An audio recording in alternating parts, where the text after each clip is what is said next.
there's so many partnerships that you could be forming. There's so many avenues that we could exploit.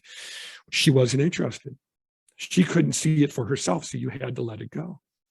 No, of course. I mean, if the person is so resistant, towards these kinds of things, so then you can help them as much as you want, but you will never get in any kind of result because that just, Yeah, exactly. And I wrote a blog post on this because one day I was doing some research. I don't remember how I found this, but there was research conducted by a psychologist named Dr. Elizabeth Kubler-Ross.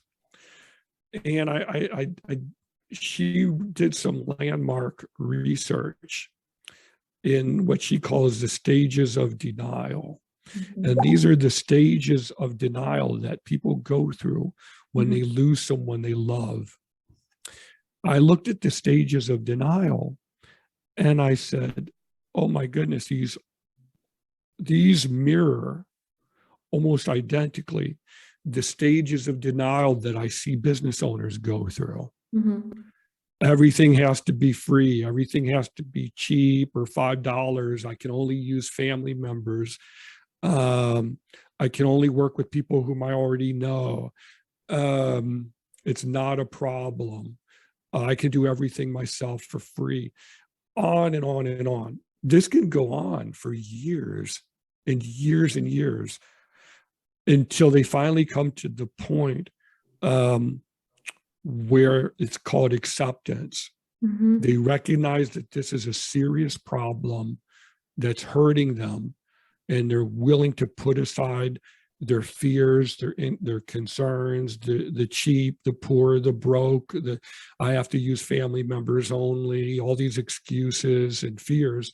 They're willing to put it aside to say, okay, I trust you.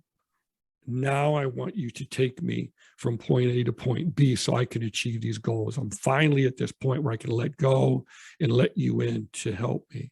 When they're at that final stage of acceptance, then you can help them. And it's the same way that Dr. Elizabeth Kubler-Ross, it's the same thing that she discovered where she was counseling people who were in denial over the loss of a loved one. Mm-hmm. When they finally could accept that their loved one was gone, then they could begin healing.